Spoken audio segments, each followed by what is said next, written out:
What's going on, everybody? Ryan the Mighty Quinn here, the cornerman underscore MMA with Grant Dawson. What's up, bud? Hey man, thanks for having me on here again. Yeah, thank you always for coming on. I do the podcast with Elle and Dave, and we always nothing but great things to say about you all the time. You guys are the best. Oh, congratulations! You guys just got married a couple weeks ago. Yeah, I Finally, mean, yep, we're coming on like almost it'll be a month next week, I think. So big milestone. flies by, flies by. Me, it's been 4.5 years, and it feels like but sometimes the pictures pop up. I'm like, damn, it's been 4 years already. Dude, So I get that. I, So I'm so bad with like time and like I'm like, oh, like I moved here from Missouri like, what was it, like 6 months ago? It's like, no, it's yeah. been a year. It's like, oh crap, like that. I'm just so bad with time. It goes by so fast. I say the same thing with, I was going to move to South Florida to train an American Top Team for 1 year. That was my plan. That was in 2011. Now I'm still here, 2000 going on 2023, and it's the same thing. It's like, what was that, 5 years ago? Like, like same story, man. It does fly by. Um, so aside from your wedding, you had another big event. Congratulations on the big win over Mark Madsen. Loved what I saw out of that. The reason why that was so big is because you're known for wrestling, but Mark is known for his world class wrestling. So even though he had the on paper the better wrestling, you dominated the wrestling. And that's a mixed martial arts fight for you. So please just break down what was the plan going into the fight for that. I mean, pretty much what happened was the plan, minus Mhm. getting, wobbled a little bit in the first round. Yeah. Uh, Mhm. we know that he is a world class wrestler, but Mhm. I have been wrestling on the legs way longer than he has been wrestling on the legs. And the thing Mhm. about it was uh, not to touch the legs and come up to the body, because if you go body for body with him, obviously he's going to win. If me and Mark put on wrestling shoes and did a Greco match, he would pin me or tech fall me, whichever he wanted to do. He's just that much higher than me in Greco Roman wrestling. But if me and Mark put on wrestling shoes and did a folk style match or even a freestyle match, then it becomes a lot more interesting. And in MMA, I've dedicated my entire life to MMA. Mark dedicated the last 3 or 4 years to MMA. I've dedicated my entire life to MMA. You're going to need to bring something a lot more substantial than a silver medalist in a different sport to beat me in my sport. For sure. It's funny whenever the term specialty fighter gets thrown around, a lot of people think of grapplers like jujitsu guys for MMA, but it's wrestlers and strikers as well. Alex Pereira is a specialty fighter. His wrestling is suspect as far as we know. And you broke it down perfectly. Like that was just there goes the discipline of a mixed martial artist. I had a similar fight in my career like you were. I had a fight against somebody who was way better wrestling than me that I was able to pull off. Unlike you, I got my ass kicked for 7.5 minutes until I found a guillotine. I had broke my nose in two different spots there, so I got away with one there.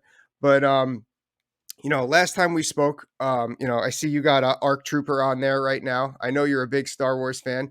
Uh, actually, I haven't seen Andor yet. Is Andor any good?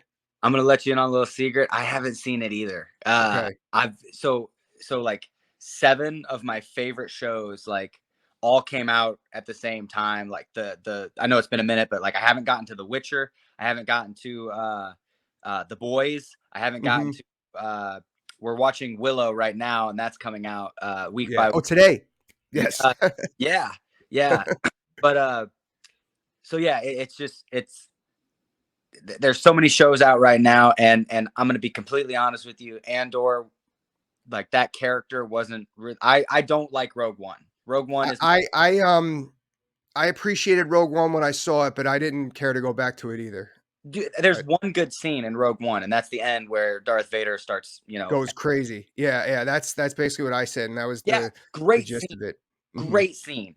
One scene does not make a movie though, and Yep. so I didn't like it at all. I like Solo way more. And honestly, I think Rogue One, other than uh uh not the Force Awakens. What's the one after the Force Awakens? Is it the Last Jedi? Uh, yeah. Okay, Yes. the Last Jedi. Rogue One is my least favorite Star Wars movie of all time. Like 100%. Yeah, it's probably my least favorite. I'm not a big fan of the I'm not a big fan of the sequels trilogy, to be honest with you. I didn't like that they now renamed it the AT-AT. It was AT-AT as far as I know. Hmm.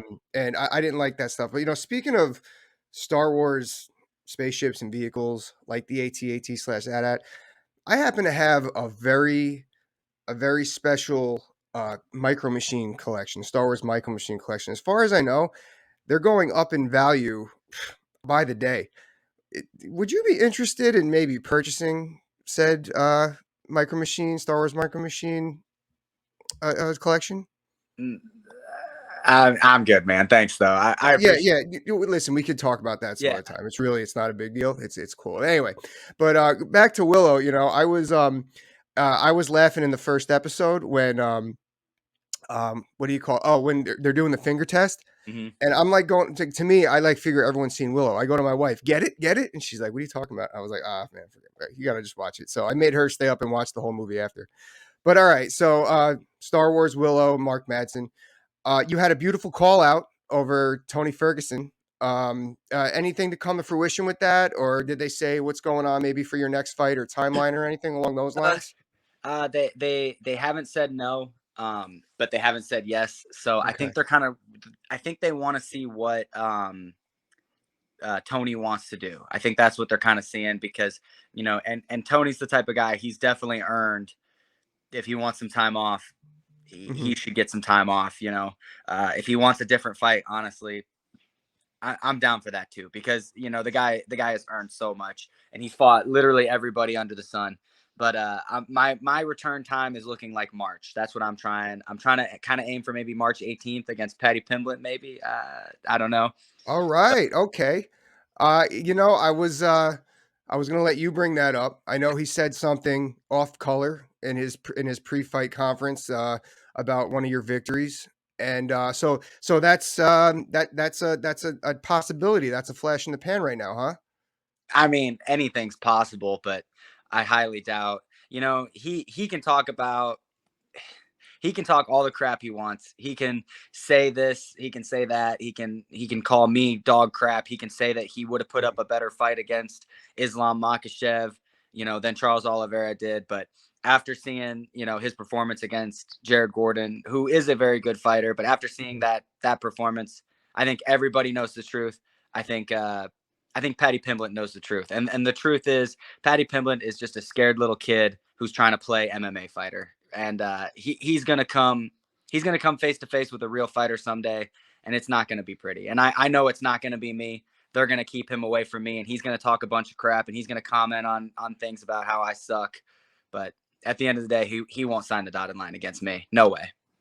After that was said, I kind of tried to do the math. Like MMA rankings is like college football math. You kind of like who beat who.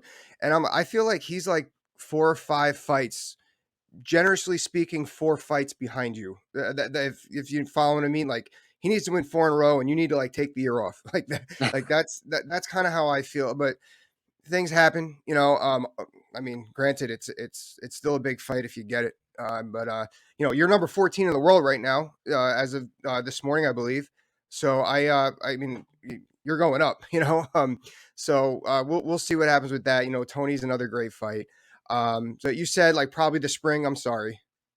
Yeah, March is what I'm looking for. End of March would be absolutely perfect. Dan Hooker, Mhm. there's a bunch of guys. There's so many guys in the rankings, and honestly, like they've done this before, where like a ranked guy fights an unranked guy, when he's new to the rankings. So I'm really down for whatever. I want to fight in March. That's my timeline. I'm helping my boy Thiago Moises get ready for his fight, January 20th, and then I'm gonna come back from Brazil and I'm gonna jump right into camp to get ready for March. So I want to get Great. back in there. I want to prove that I can make the weight healthily when I have a good camp and put on an even better performance. Sounds good, man. Sky's the limit for sure. I know you got a great camp behind you, you know, great woman. So everything's good, man. So, all right, Grant, before we go, I did leave something out. I forgot to mention about this Micro Machines collection. It has a special edition Super Star Destroyer Executor. I'm not sure if that might sway your opinion I don't one want way to or buy the other. it. Grant Dawson, thank you very much for coming on. Best of luck to you. Hopefully you get your fight in March. Talk to you soon, man. Thanks for having me.